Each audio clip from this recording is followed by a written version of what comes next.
Baik, bismillahirrahmanirrahim. Assalamualaikum warahmatullahi wabarakatuh. Jumpa lagi dengan saya di Abil Maiwa Channel. Jadi teman-teman, channel ini merupakan channel pendidikan tempat kita berbagi tentang aplikasi pendidikan, Microsoft Office, serta tips dan triks komputer. Jadi pada video kali ini Bapak Ibu ya, kembali lagi admin akan mengupdate informasi terbaru. Bahwasanya di sini ada baru saja kabar gembira ya untuk guru yang lolos passing grade dari hasil pertemuan BKN dan forum guru honorer. Tapi sebelum kita lanjut kepada informasi yang menggembirakan ini, bagi rekan-rekan guru yang baru menemukan channel ini, silahkan tekan saja tombol subscribe-nya dan aktifkan lonceng notifikasinya agar setiap hari Bapak Ibu bisa mendapatkan informasi terbaru dari kami. Oke, tanpa panjang lebar lagi Bapak Ibu ya, kita langsung to the point saja ke informasinya. Di sini ada informasi penting Bapak Ibu ya untuk guru honorer yang sudah lolos passing grade. Hari ini ya, hari Senin tanggal 4 Juli Bapak Ibu ya, update-nya ini informasi terbaru. Di sini judulnya, Ketua Umum Guru Honorer Negeri Lolos Passing Grade sampaikan info penting ya soal pertemuan dengan BKN. Jadi baru-baru saja ada info penting ya dari hasil pertemuan antara FGHN LPSI dengan pihak BKN. Ini dilansir langsung di jpnn.com Bapak Ibu ya. Di sini jpnn.com Jakarta, Ketua Forum Guru Honorer Negeri Lolos Passing Grade seluruh Indonesia, Ibu Heti Kustrianingsih menyampaikan hasil audiensi dengan Badan Kepegawaian Negara atau BKN. Jadi beliau menyampaikan ya apa-apa saja hasil audiensi dengan BKN beberapa waktu yang lalu atau beberapa hari yang lalu.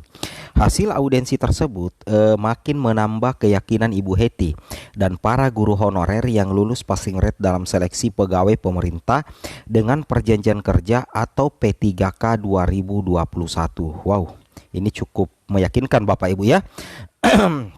Alhamdulillah makin jelas semuanya soal mekanisme pengangkatan P3K terutama bagi guru yang lolos passing grade, seperti itu kata Heti kepada jpnn.com.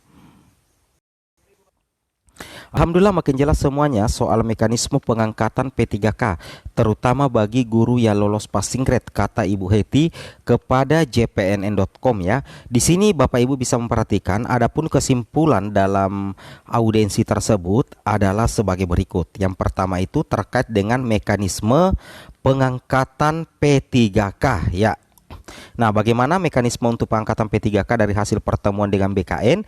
Di sini Bapak Ibu harus simak satu persatu ya. Yang pertama itu bahwasanya untuk pengadaan P3K jabatan fungsional guru pada instansi daerah tahun 2022 itu untuk merekrut guru ahli pertama, rekrutmen pegawai aparatur sipil negara ASN P3K yang sumber datanya berasal dari data pokok pendidikan atau Dapodik. Nah, jadi intinya begini Bapak Ibu ya.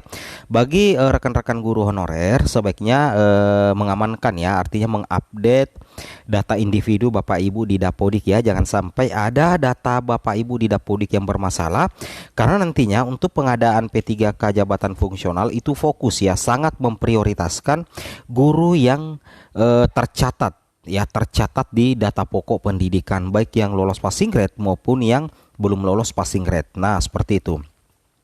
Kemudian di sini ada yang sangat menggembirakan lagi dari hasil audiensi dengan BKN, bahwasanya untuk penghapusan tenaga honorer itu adalah program pemerintah dalam rangka penataan sumber daya manusia, aparatur dengan menjamin kejelasan karir, kejelasan kesejahteraan dan tentunya profesionalisme. Jadi intinya begini, sebenarnya penghapusan tenaga honorer itu bukan pemberhentian Bapak Ibu ya, bukan menghapus begitu saja.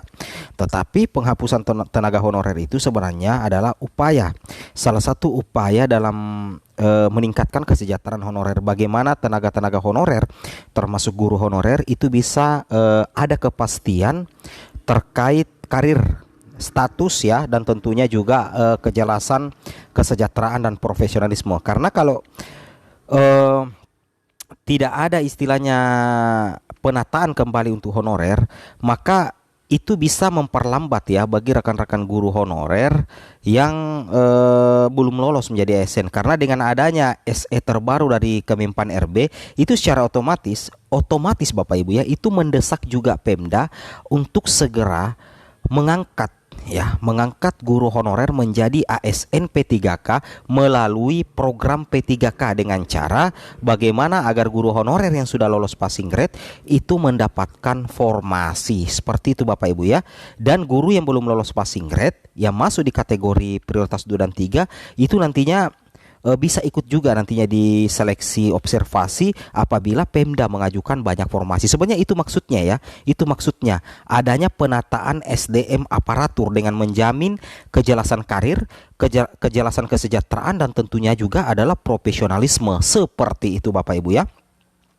Kemudian yang ketiga di sini hasil audiensnya adalah pelamar yang bisa melamar sebagai P3K guru pada instansi daerah tahun 2022 itu terdiri dari kategori prioritas dan kategori umum. Nah, jadi tentunya Bapak Ibu sudah pahami yang poin 3 ini ya, bahwa yang ikut di seleksi P3K ada kategori prioritas 1 2 3 dan kategori umum. Seperti itu Bapak Ibu ya. Oke, kemudian di sini kita lanjut lagi yang keempat Bapak Ibu ya, bahwasanya pelamar guru non ASN yang memenuhi passing grade pada seleksi P3K 2021 itu termasuk ke dalam kategori pelamar prioritas 1. Jadi bagi rekan-rekan yang masuk memenuhi nilai ambang batas tahun lalu, baik itu THK 2, guru honorer negeri, guru swasta dan lulusan PPG itu sudah resmi menjadi pelamar prioritas 1, tentunya itu tanpa tes.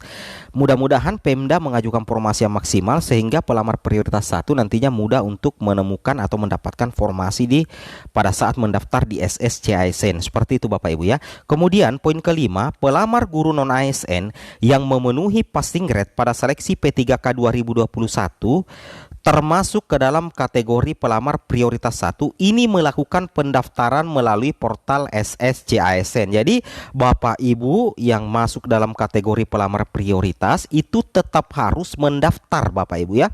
Tetap harus mendaftar di portalnya SSCASN. Tetapi jangan salah dulu ya. Jangan salah, meskipun Bapak Ibu mendaftar di SSCASN kembali, tetapi Bapak Ibu itu sudah tidak ikut seleksi lagi. Jadi nantinya Bapak Ibu sisa mendaftar, kemudian ada pembaharuan data silakan diperbaharui, kemudian nantinya ada konfirmasi yes atau no, silakan Bapak Ibu pilih sesuai dengan hati nuraninya nantinya Bapak Ibu ya, apakah formasi yang ditunjukkan oleh sistem nantinya Bapak Ibu sanggup ya, sanggup untuk ikut di dalamnya.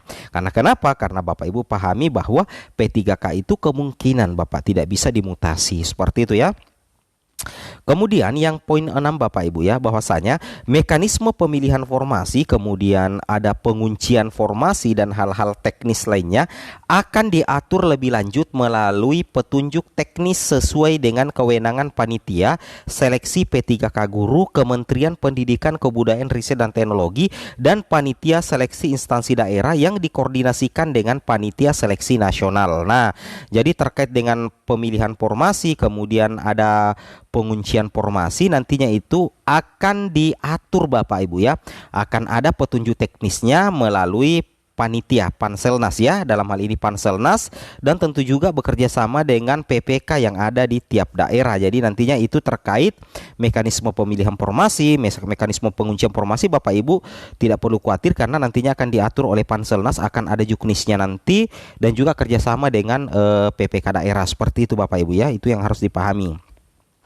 Kemudian nantinya formasi didasarkan pada usulan kebutuhan yang diajukan oleh pejabat pembina Kepegawaian atau PPK kepada BKN dan Kementerian Pendayagunaan Aparatur Negara dan Reformasi Birokrasi atau Kemenpan RB. Nah, nantinya formasi itu akan ada usulan kebutuhan ya. Nantinya usulan kebutuhan itu diajukan oleh PPK kepada BKN. Nah, dari BKN nantinya ditetapkan lagi oleh Kemenpan RB pastinya. Nah, itu terkait dengan usulan kebutuhan ya, tambahan formasi. Oke. Kemudian terkait dengan regulasi seleksi ASN P3K, di sini Bapak Ibu perhatikan untuk regulasinya. Ketentuan mengenai pengadaan P3K guru pada instansi daerah tahun 2022 itu diatur dalam peraturan Menpan RB nomor 20 tahun 2022 tentang dalam pengadaan pegawai pemerintah dengan perjanjian kerja untuk jabatan fungsional guru pada instansi daerah tahun 2022. Jadi mengenai pengadaan P3K tentunya kita berdasar di Permenpan RB Bapak Ibu ya. Oke, kemudian poin kedua adalah P3K adalah ASN yang direkrut berdasarkan perjanjian kerja pada instansi yang membutuhkan. Jadi ini ada peraturan resminya, yaitu peraturan pemerintah nomor 49 tahun 2018 tidak mengatur mengenai mekanisasi bagi P3K. Jadi untuk peraturan pemerintah nomor 49 tahun 2018 itu tidak mengatur mengenai mutasi. Jadi untuk saat ini belum ada mutasi untuk P3K, belum ada aturan resmi yang mengatakan bahwa P3K bisa dimutasi seperti itu ya. Nah, di sini dikatakan ya regulasi yang ketiga, seluruh mekanisme seleksi ASN dilaksanakan berdasarkan prinsip kompetitif, adil, objektif, transparan, bersih dari praktik korupsi, kolusi, dan nepotisme, dan tidak dipungut biaya. Untuk itu BKN menghimbau agar tidak mempercayai segala bentuk percaloan dan memastikan bahwa pihak yang menjanjikan kelulusan dan biaya tertentu itu adalah penipuan. Jadi sekali lagi Bapak Ibu, jangan percaya kepada calo yang mengiming-imingi Bapak Ibu lolos ASN P3K, itu bohong semua Bapak Ibu ya.